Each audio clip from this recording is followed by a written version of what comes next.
My name is Beth Carver. I am a breast cancer survivor. I work here at North Oaks. I've been here for 23 years. My husband Dave and I live here in Hammond. We have 3 adult children, Bailey, Aaron, and Joseph.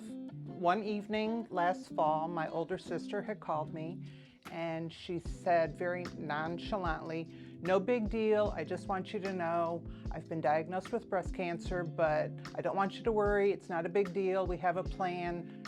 And then she followed up with, "You are keeping up with your mammograms, right?"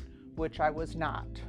I went for my mammogram on a Friday and I just fully expected it to be just routine, check the box, I'm done, yay me, I'm being all compliant.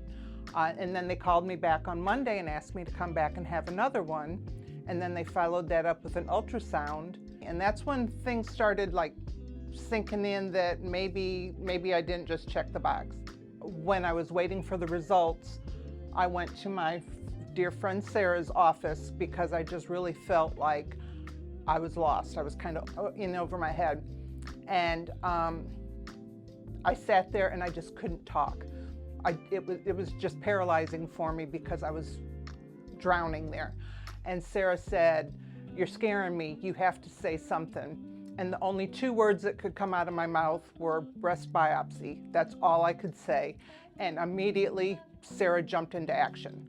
And it was just a huge weight off of my shoulders because somebody was helping me. Somebody was telling me, okay, here's what we do next. The day that I got diagnosed, I was at work and my provider had called me and he confirmed their suspicions. And I sent a text out to my 3 good friends here at North Oaks. And the response was, "We're on our way." They came, they picked me up, we all got in the car and we just drove.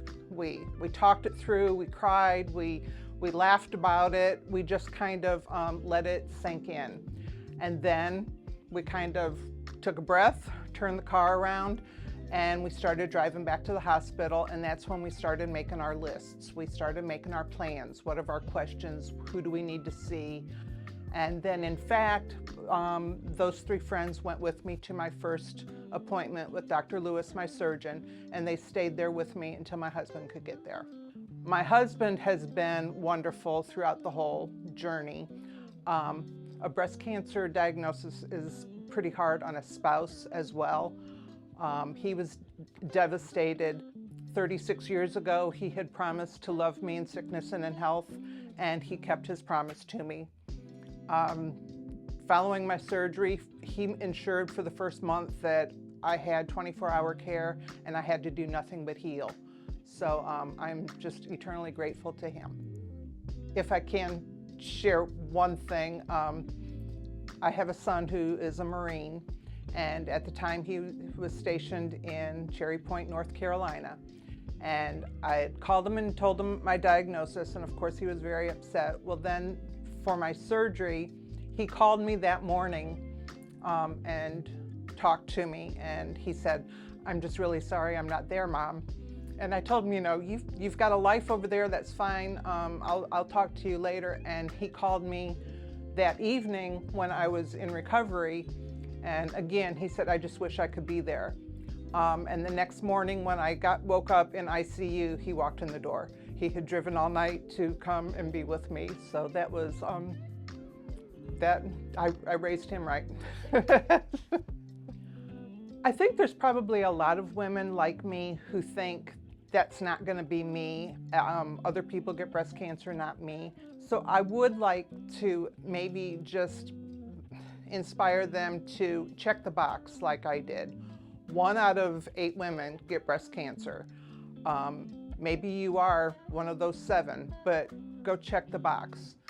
Do it for your sister, do it for your coworker, do it for your neighbor, but just go and get the mammogram and check the box. When I was diagnosed, the breast care program was in its infant stages.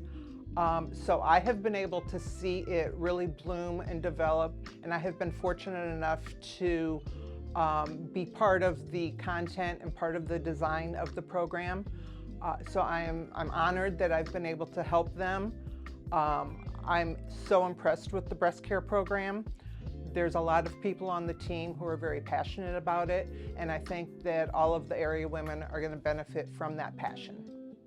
So I do have a bracelet here. I purchased one for myself, and I purchased one for my group of friends who have been with me every step of the way. And inside of it, it says, "Because of you, I laugh a little louder, I cry a little less, and I smile a lot more. Thank you for being part of my Badass Girl gang."